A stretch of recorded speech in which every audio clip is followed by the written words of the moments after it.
Bueno, muy buenas noches. Gracias nuevamente a la organización de este curso universitario por invitarnos. Nos es muy grato poder participar del mismo.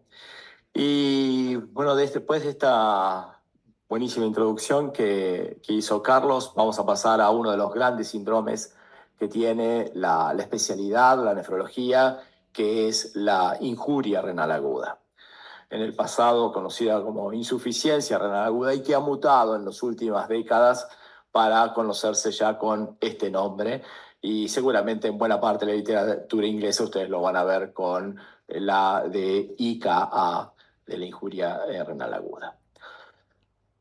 Me gustó la idea de empezar con dos situaciones creadas, pero que muy comúnmente vemos en la práctica, y son los casos de Elisa y Verónica, próximas en edad una y otra, con semejantes antecedentes, tan prevalentes como los que comentó Carlos recién, como tener diabetes tipo 2, tener una larga historia de hipertensión arterial, haber fumado en algún momento de la vida y algún elemento más o menos de enfermedad vascular periférica. Gente que se conocía inmediatamente antes de hacernos las visitas no teniendo anemia, con una creatinina normal, 1,09. Después podemos, si quieren, hablar un poco de qué es normal.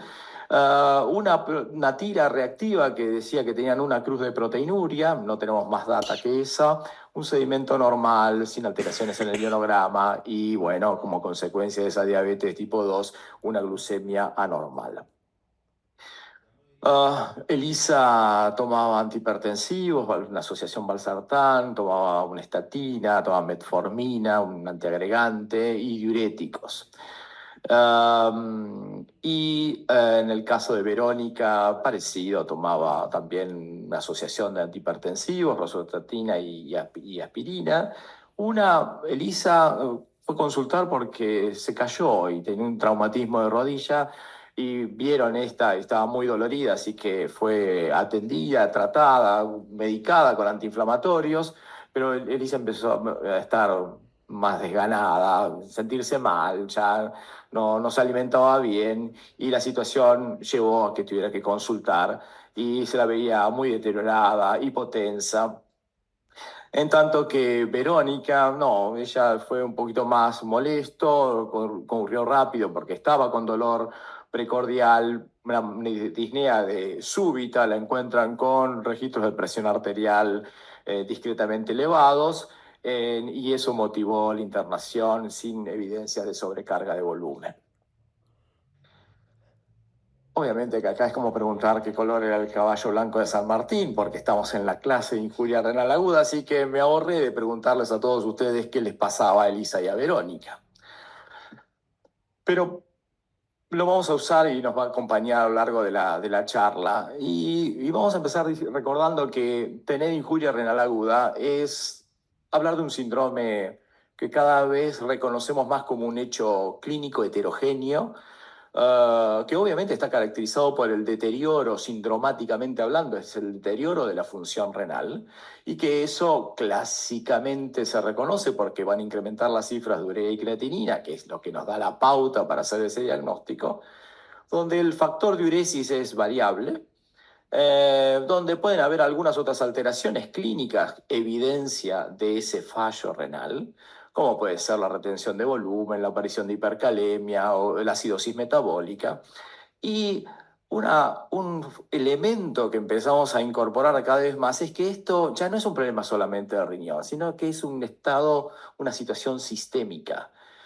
En primer lugar, porque como bien alertó Carlos, tener creatinina alta mata, pero tener injuria renal aguda en cualquier contexto clínico mata más.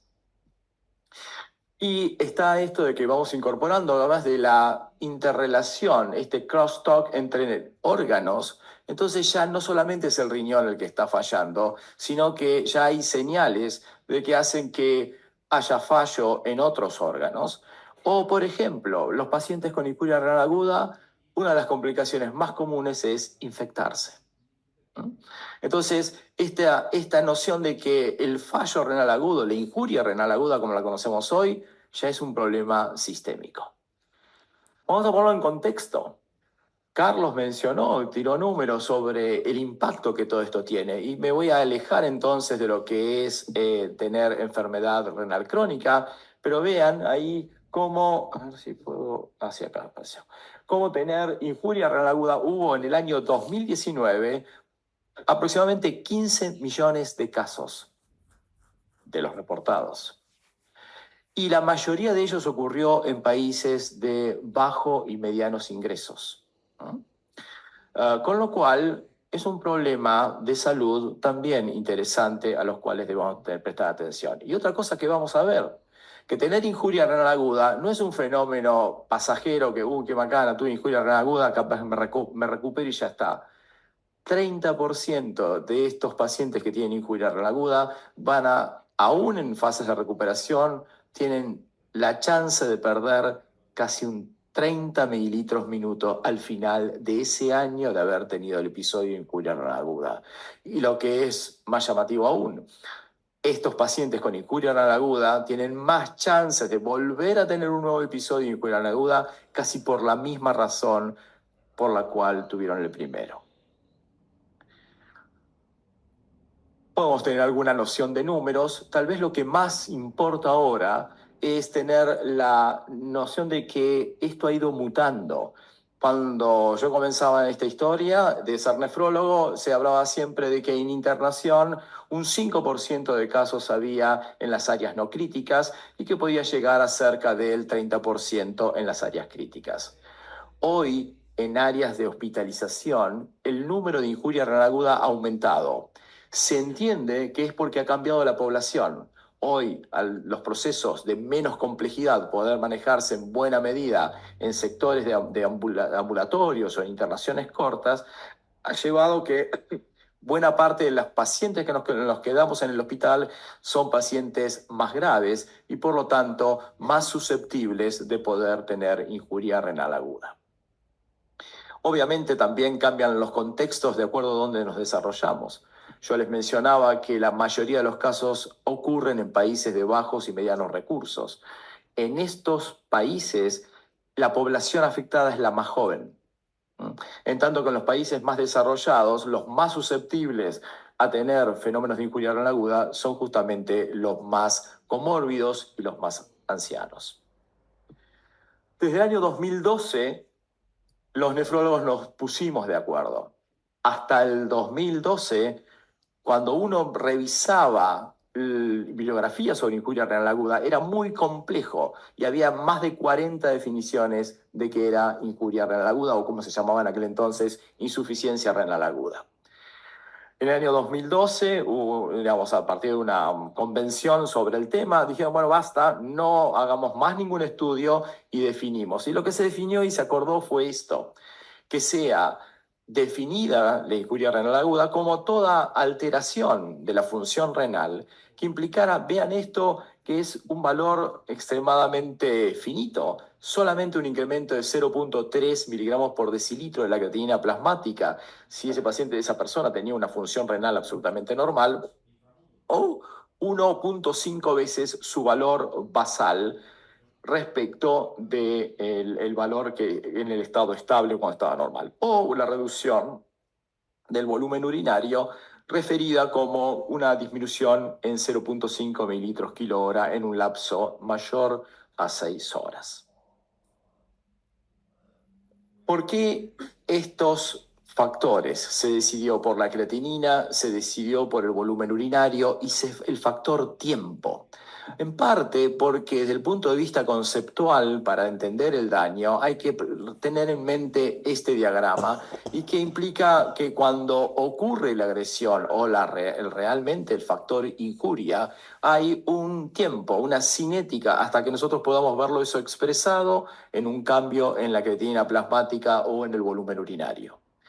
Y el otro factor es que tener en cuenta que en aquellos pacientes que tenían enfermedad renal crónica, vean ustedes en estas curvas cómo es la cinética de la creatinina. Así que cuando alguien con enfermedad renal crónica tiene enfermedad renal aguda sobreimpuesta sobre su enfermedad renal crónica, no reagudizada porque la enfermedad renal crónica no es una enfermedad por brotes, el comportamiento de la creatinina va a tener estos delays, estos tiempos que ustedes van a tener que prestar atención tanto sea para lo que es el deterioro como la fase de reparación o mejoría. Y obviamente, como insinuó Carlos en su charla, nosotros ya empezamos a tener un problema. A pesar de que nos pusimos de acuerdo y a pesar de tener una definición, tenemos un problema, que es lo que elegimos para definir. Y elegimos la creatinina. Y como se mencionó, la creatinina es muy susceptible dependiendo del sexo, dependiendo la edad, dependiendo mi masa muscular, pudiendo depender también de qué estoy tomando y los distintos escenarios clínicos donde yo vaya a tomar eso como valor de expresión de la función renal. Elisa y Verónica tuvieron estos comportamientos. Elisa, que vino con su rodilla maltrecha y tomó antiinflamatorios, rápidamente en el tiempo de internación trepó su creatinina, eso duró algunos días y después fue mejorando. En tanto que Verónica, que ingresó con su dolor precordial, sospecha de enfermedad coronaria, sin ecocardiografía, algún stent, etcétera, días más tarde empezó a tener deterioro funcional. Además de ponernos de acuerdo en cómo se define la injuria renal aguda, también se estadificó. Y se dijo, bueno, vamos a poner grados de gravedad. Y así es como la injuria renal aguda se clasifica en 3 estadios S, 1, 2 y 3, y que está graficado acá, no vale la pena recordárselo de memoria, es la cantidad de veces que incrementó el valor de creatinina, o la cantidad de mililitros que ha decaído mi volumen urinario y por cuánto tiempo eso lo hace. Un dato importante es que la gravedad siempre la va a determinar el peor factor. Yo puedo tener injuria renal aguda, mi creatinina se fue a 3 y puedo orinar 3 litros por día, pues tengo un estadio S3 porque tengo una creatinina demasiado alta. Y puedo ser alguien que llego con una uropatía obstructiva, no orino absolutamente nada, pasan las horas, sigo sin orinar y mi creatinina tarda en subir, pues voy a seguir teniendo un estado grave porque el peor factor es el factor urinario respecto del valor de creatinina. La otra cosa que nos muestran Elisa y Verónica y la cinética con la que se presenta el daño es que podemos reconocer 2 formas de injuria renal aguda. La injuria renal aguda de la comunidad, es el caso de la maltrecha Elisa con su rodilla. ¿Por qué? Porque apenas la vimos, empezó la creatinina delante nuestro a subir y el problema estuvo afuera. El problema estuvo cuando se traumatizó, le dimos antiinflamatorios, ella seguramente no se hidrató muy bien, seguía con su combinación de diuréticos y antihipertensivos y como se explicó antes, los mecanismos de autorregulación, la riñón dijo, ya no puedo más, me ataron de todos lados, no puedo responder y tuvo deterioro funcional. En cambio, Verónica tuvo lo que conocemos como injuria renal aguda adquirida en el hospital. Estas 2 formas obviamente hacen a las causas y tienen ese valor y tienen a su vez el valor de poder reconocer qué cosas hacemos tanto en el ambiente ambulatorio como en la internación para prevenirlas. Pero lo interesante es que tener tanto injuria renal aguda ambulatoria como injuria renal aguda en el hospital, las 2 tienen el mismo impacto en cuanto al riesgo de que yo desarrolle enfermedad renal crónica, al riesgo de perder función renal al cabo del tiempo después de haber tenido ese episodio, como ustedes lo pueden ver acá en esta gráfica, donde justamente se evalúan los cambios de filtrado. Vean que es del orden del 30 mililitros, del 30%, y el riesgo de progresión tenido con una u otra forma de injuria. El otro hecho interesante es que las injurias renales agudas, que es un problema de la especialidad, no la vemos nosotros. Y para todos aquellos que no hablan muy bien de nuestros amigos traumatólogos, vean que están ellos en el podio de los que encuentran más injuria renal aguda.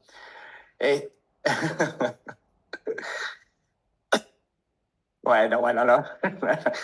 Lo cierto es que en buena parte de lo que vean acá, médicos generalistas, los pacientes, médicos que se dedican sobre todo a poblaciones más frágiles, bueno, van a ser aquellos que tienen más chances de determinar el riesgo de injuria renal aguda. La otra cosa interesante que ha cambiado es que, en referencia a lo que les decía de la creatinina y entendiéndola como un marcador en el cual nos avisa tardíamente, ya en algunos países, y este es un ejemplo, este gráfico de lo que pasa en el sistema de salud inglés, lo que se ha decidido es recurrir a estos e-alerts, es decir, estratificamos los pacientes a riesgo desde que están asistiendo al sistema de salud para ver aquellos que tienen riesgo de desarrollar injuria renal aguda. Y así se establecen distintos pasos en donde se identifica al paciente, se protocoliza ese riesgo de poder desarrollar injuria renal aguda a través de la utilización de algunos biomarcadores, el reconocimiento temprano de aquellos que tienen riesgo o que desarrollan el insulto y después, obviamente, una vez identificado y dicho el diagnóstico, todas las acciones para mitigar el daño y la progresión de esa injuria renal. Y el otro concepto que se suma es que a la enfermedad renal crónica que hizo alusión Carlos más temprano y a la injuria renal aguda que nos convoca ahora, tenemos una nueva definición, que es la de enfermedad renal aguda. Y esa enfermedad renal aguda es generalmente ese periodo que también arbitrariamente hemos decidido desde que uno hace un fenómeno de injuria renal aguda durante 3 meses, los 3 meses siguientes a ese episodio, es un periodo que es de observación para ver cuánto recupera.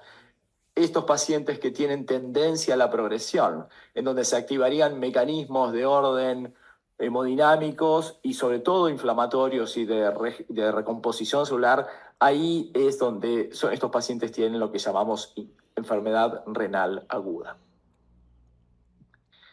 Muy bien, ¿y por qué pasa todo esto? Bueno, clásicamente nos hablaban cuando en la facultad teníamos la injuria renal aguda o la enfermedad renal aguda, prerrenal, renal y posrenal. Eso no es válido, eso no está bien. Pero sí está bien para ordenarnos en la cabeza justamente cuando estamos en esa situación, a título de ¿qué? De poder rápidamente ir a despejar problemas en esta ecuación. Pero sí tenemos que nosotros saber en la intimidad que buena parte de esto se debe a isquemia. A isquemia. No debemos olvidarnos que el riñón es el órgano más vascularizado que tenemos y que es un alto consumidor de oxígeno. ¿Y todo eso para qué? Para reabsorber sodio. Y nosotros tenemos que consumir el 80% de todo ese consumo de sodio para recién poder tener isquemia que me genere daño tisular.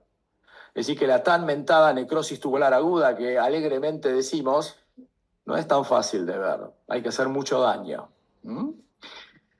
Este gráfico hace un poquito alusión a esto y nos recuerda lo que Carlos nos comentó sobre cuál es la banda en la que el riñón es capaz de autorregular independientemente de lo que esté pasando afuera, tanto en los extremos de hipotensión como en los extremos de hipertensión.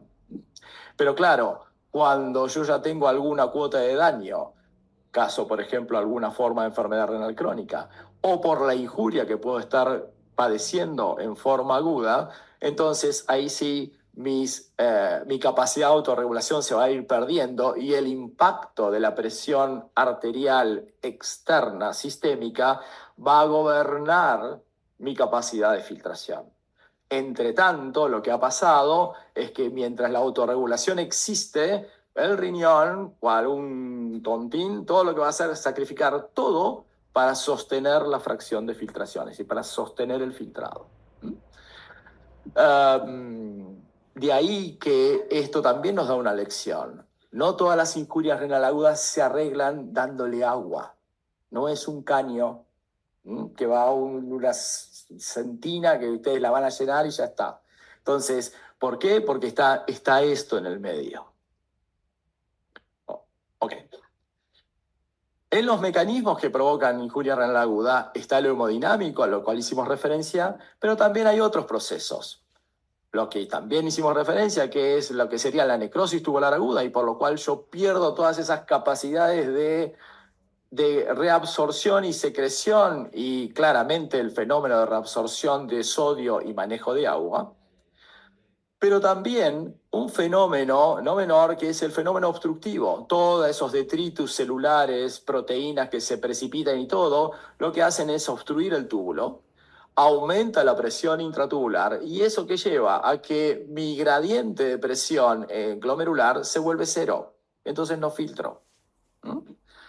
Y todo lo que va a tener que ver con progresión del daño y el riesgo de que yo, por tener injuria renal aguda, ahora voy a tener riesgo de tener enfermedad renal crónica, es por todo lo que se activa desde el punto de vista inmunológico. Ya hace muchísimos años un doctor, Saulo Clark, había sacado en un New England la fase inmunológica de la injuria renal aguda, hablando ya en aquellos años de lo que no era todo puramente hemodinámico. Y justamente este backleak, todo este pasaje de líquido tubular, toda esa movilización de citoquinas, de mediadores proinflamatorios, de células, de infiltrados, es lo que generalmente después va a provocar deterioro y nos va a llevar hacia la progresión de enfermedad renal, porque tener injuria renal aguda claramente me predispone a tener enfermedad renal crónica. Un hecho particular se da en la sepsis, otra de las muy buenas causas de injuria renal aguda, sobre todo en los ámbitos, en las unidades críticas. Aquí hay una interesante discusión sobre si el mecanismo responde a los mecanismos más clásicos conocidos descriptos o si hay un fenómeno de bypasseo o shunt que, dado por la vasodilatación existente, y esto sobre todo basado en algunos estudios experimentales en donde en modelos experimentales de sepsis ven que no hay tal daño estructural a nivel renal. De ahí que exista esta teoría, esta hipótesis de daño casi puramente vascular. Y obviamente en la uropatía obstructiva el mecanismo es otro y acá no solamente es porque la vía urinaria está obstruida, sino por lo que yo les mencionaba del fenómeno de aumento de la presión intratubular como razón de llevar ese filtrado a cero. Y por este aspecto, este es un resumen de un trabajo también experimental en donde lo que hacen es a una ratita, le hacen un nudo en un uréter y lo comparan contra el otro riñón. Y lo que se ve en cuestión de minutos es que una vez que yo provoco una obstrucción ureteral, lo que provoca es un gran estrés en esa vía urinaria. Y eso ya antes de generar cambios en la presión dentro del glomérulo, lo que va a disparar es toda una serie de mecanismos proinflamatorios dado por ese estrés, por hipoxia, por marginación linfocitaria, por citoquinas, y eso va a aumentar la matriz intersticial. Y entonces eso uno hace el link a veces cuando nosotros que trabajamos mucho en trasplante y que vemos riñones que son donados y de golpe ven una historia de litiasis o algo. Bueno, uno cuando ve esas riñones después se biopsian, uno ve que hay también mayor infiltrado túbulo intersticial y esto explicaría en parte. Y si bien los fenómenos obstructivos son rara causa de enfermedad renal crónica terminal que requiere diálisis o trasplante, pero bueno, uno sí sabe y reconoce que son capaces de provocar daño. Con lo cual, y no es una suerte de chicana para decir resuelvo rápido una consulta, cuando muchas veces me preguntan, ¿y este señor por qué tiene injuria renal aguda? Y uno dice, mira, debe ser multifactorial. Y en un congreso alguien dijo, bueno, yo les voy a mostrar lo que es la injuria renal aguda, es lo más parecido a la línea de subtes de Londres o de París o a la que gusten, y vean que es difícil de seguir esta diapositiva, pero entre por la puertita que entre, a la larga, estos mecanismos reverberantes, hemodinámicos, obstructivos, mediados por inflamación, son capaces de provocar daño y explicarían entonces este concepto ya más sistémico de la injuria renal. Entonces, ¿qué hacemos? Bueno, Lo clásico es valorar las cifras de creatinina, pero eso sabemos que estamos llegando tarde, por lo que ya vimos. Así que hay un renovado interés en los biomarcadores. Tiempo atrás quisimos emular a los cardiólogos en conseguir un biomarcador, cual la troponina, que pudiera decirnos con antelación a la creatinina si había o no había deterioro funcional. Eso fracasó, y en parte fracasó por la complejidad que tiene el riñón. Porque teníamos entonces buenos biomarcadores para ciertas fracciones del túbulo o para ciertos escenarios, y entonces el ENGAL, el KIM-1, o la IL-6, entre otros, eran capaces de avisar con anterioridad a la creatinina injuria renal en determinados escenarios, cirugía cardíaca, injuria renal aguda en pediátricos, pero no en todos por igual. Entonces, eso llevó un poco a pensar que íbamos a fracasar por esa vía, pero hoy se ha renovado el interés en el sentido de que no solamente hay algunos nuevos que están apareciendo, sino que la idea ahora es jugar con los biomarcadores a entender si son biomarcadores que puedan demostrar algún deterioro de carácter funcional o aquellos biomarcadores que claramente hablen de algún daño de tipo estructural. Y de esa combinación van a surgir circunstancias donde vamos a tener los dos biomarcadores expresándose en forma clara y uno diría, bueno, acá ya no tengo duda de que hay injuria renal aguda, o por el contrario, toda la ausencia de unos y otros llevaría a pensar de que no tendría por qué sospecharla o esa persona estaría muy bajo riesgo. Y por cierto, las situaciones intermedias. Y esto llevaría a tal punto, es que es probable que tal vez de acá en algunos años la nueva forma de clasificar a la injuria renal aguda sea de una combinación de las cifras de creatinina, el volumen urinario y esta combinación de biomarcadores de carácter funcional y o estructural para poder definir los grados. De hecho, en algunas hipótesis y simulaciones, el hecho de tener o no tener un biomarcador positivo en esta clasificación que hoy conocemos de injuria renal aguda es capaz de disgregar a aquellos a mayor riesgo de no recuperación, de requerimiento de diálisis o mayor estadía hospitalaria.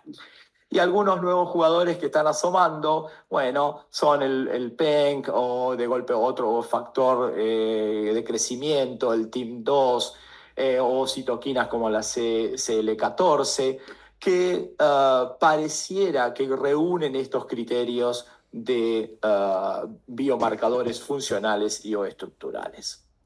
¿Qué podemos hacer nosotros aquí en nuestro medio hasta que esos biomarcadores lleguen? Por otra parte, estos biomarcadores son costosos, no los vamos a tener al minuto. ¿Qué podemos hacer hoy, en la realidad, en la práctica? Bueno, un hecho bastante conocido y muy apreciado por muchos intensivistas es lo que llamamos el test de furosemida. Y el test de furosemida lo que apela es al concepto de reserva funcional renal.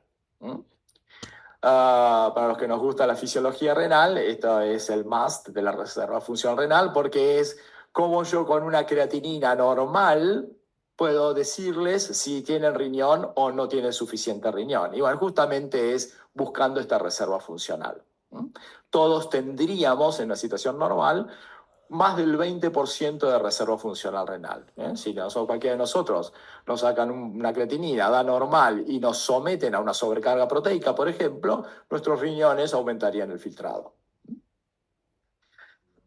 Esto incluso está planteado como para poder, en pacientes de riesgo o, por ejemplo, en el contexto de cirugía cardíaca, hacer este tipo de evaluaciones. Yo valoro si tiene reserva o no función renal y de acuerdo a eso adapto qué tipo de cuidados voy a tener con este sujeto que estaría a riesgo de tener injuria renal. Y el concepto de reserva funcional nos viene muy bien para entender por qué un daño semejante a alguien lo puede provocarle un deterioro funcional severo y llevarlo, por ejemplo, a la instancia de necesitar diálisis, o en otros prácticamente pasar desapercibido a nuestros ojos. El test de furosemida entonces es una cosa factible de realizar, relativamente fácil, 1 miligramo por kilo de peso por vía endovenosa, esperamos 2 horas, tendría que orinar más de 200 mililitros. Se puede dar una dosis un poco mayor si ese sujeto ya estaba con furosemida a bordo. Y la otra cosa es, obviamente, estar seguros de que esa persona está adecuadamente reanimada y que no está en estatus de contracción de volumen o de hipotenso, ¿no? Otro marcador sencillo y que fue mencionado tanto para diagnosticar enfermedad renal crónica es la albuminuria. Tener albuminuria en un contexto de injuria renal aguda predice mayor estancia hospitalaria, predice necesidad de diálisis, predice que va a tener progresión. Y es una cosa sencilla y fácil de hacer. Y esto se ha observado en distintos contextos clínicos. Y otra cosa muy sencilla, pero muy resistida a pedir, es un sedimento urinario. Y el sedimento urinario ya hace varios años, este autor italiano lo que observó es que tener cilindros granulosos me predice a mí la necesidad de tratamiento sustitutivo renal. Es decir, que voy a tener chances de progresar en mi escala de gravedad de injuria renal aguda.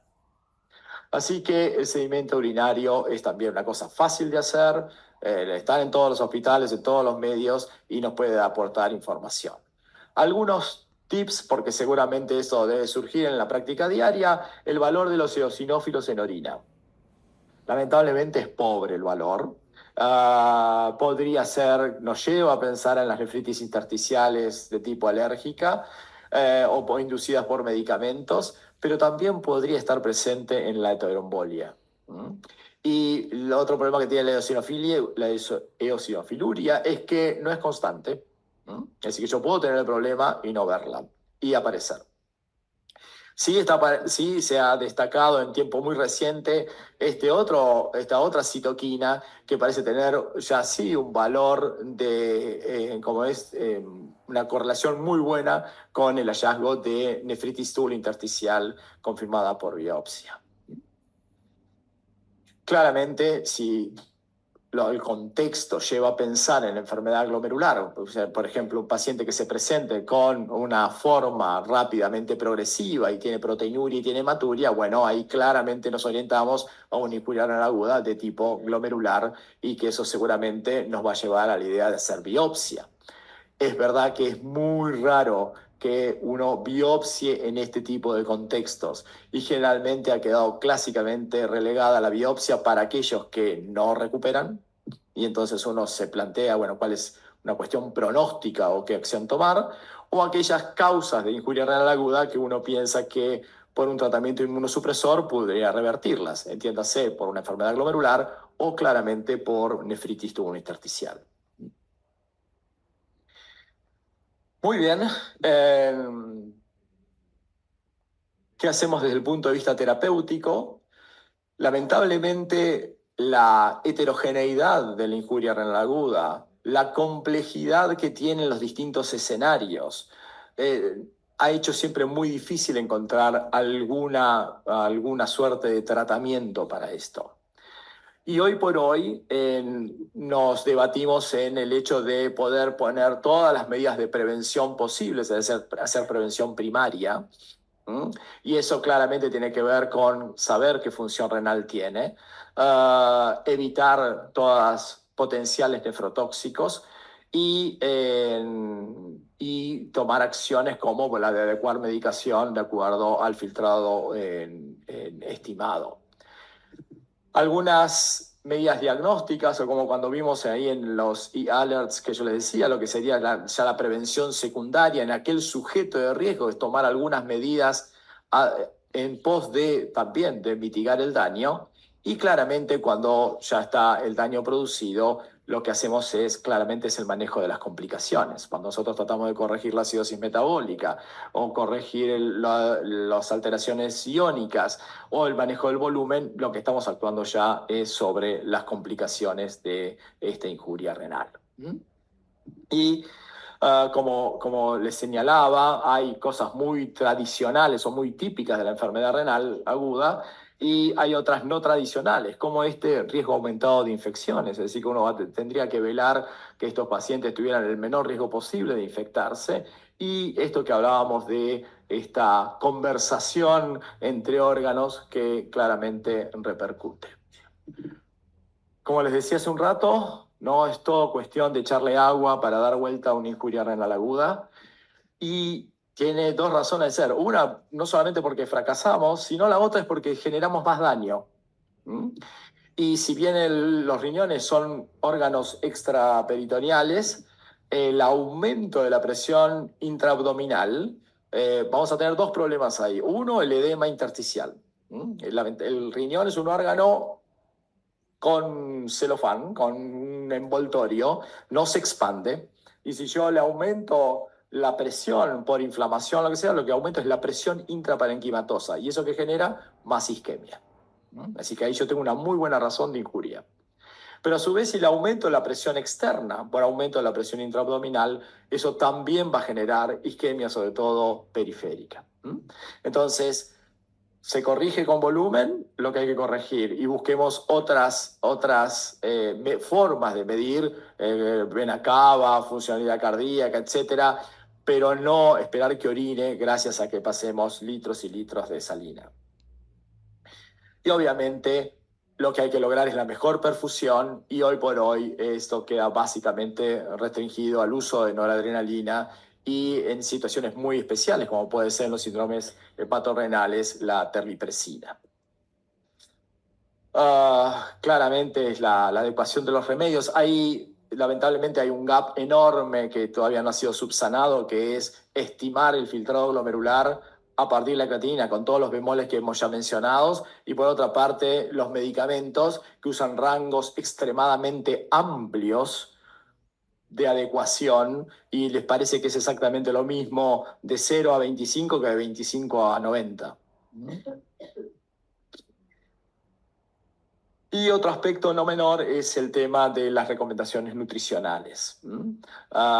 Estos pacientes están generalmente, sobre todo en lo que son los pacientes críticos, en donde la necesidad de rehabilitación es muy importante. Muchos de ellos están en asistencia respiratoria mecánica, y a veces la prescripción o el cuidado en el aporte proteico porque el señor tiene o la persona tiene injuria renal aguda no corresponde, y en tal caso uno tendría que plantearse qué otras medidas de soporte utilizaría para poder darle el soporte nutricional correspondiente. Cuando ir a diálisis hay una mnemotécnica bastante sencilla acá, y después las otras cosas que seguramente cualquiera de ustedes podría repetir. Generalmente la discusión es un poquito más compleja que esa, y uno no hemos podido a lo largo, y a pesar de ciertos estudios que se han realizado, determinar cuán temprano hay que empezar. Y parece que a igual que nos pasa en la enfermedad renal crónica, el hecho de ir más temprano no siempre garantiza que vamos a tener ventajas. Hay distintas formas de poder resolverlo. No es forzosamente hacia ustedes, pero ustedes podrían participar en la discusión, pero conceptualmente en estos pacientes que están graves, que suelen estar en unidad de cuidado crítico, hemodinámicamente inestables, cuanto más lenta sea el proceso de intercambio, de diálisis, y cuanto más convección se use para justamente ese aclaramiento de sustancias tóxicas, es mejor tolerado y repercutiría en un mejor manejo. Lamentablemente todavía eso no se ha traducido en mejoría franca de la mortalidad. Y salvo en una muy clara ocasión, que es aquellos pacientes con injuria renal aguda y traumatismo cráneoencefálico, esos tienen indicación formal de tratamiento continuo. Porque las otras formas intermitentes van de muy mal pronóstico. Ya para cerrar, entonces, tener presente entonces que la injuria renal aguda es un fenómeno lamentablemente presente, creciente, y que exige de nuestro reconocimiento, y que tenemos tanto escenarios en el hospital como por fuera del hospital. Que tenerlo no es gratuito, en todos los casos va a incrementar y va a empeorar el pronóstico de mortalidad de estos pacientes, claramente con el riesgo en una proporción importante de ellos, 30% de que progresen en enfermedad renal crónica, y utilizando entonces estos nuevos criterios que todos hemos acordado para diagnosticarla y graduarla. Tener presente, bueno, las razones más comunes, las más identificadas, la sepsis, los trastornos hemodinámicos y toda la nefrotoxicidad o toxicidad por drogas. Y obviamente aquellos pacientes más comórbidos o de los extremos de la vida obviamente van a estar a mayor riesgo. Les había dicho que la mayoría de las injurias renales agudas las distinguen los no nefrólogos. Bueno, coherente con eso, la mayoría de la gente que tiene injuria renal aguda la ven otros médicos que no son nefrólogos. Esto, como dice Carlos, no es que venimos a vender nada, pero es una realidad. Y entonces vean que la mayoría de los pacientes egresados con injuria renal aguda fueron vistos por médicos de atención primaria. Y solamente 1/3 de aquellos que pasaron por diálisis estando internados vio a un nefrólogo a su salida. Nada, lo que importa es que independientemente de quién lo vea, tenga presente esto para poder guiar bien a este sujeto. Muchas gracias.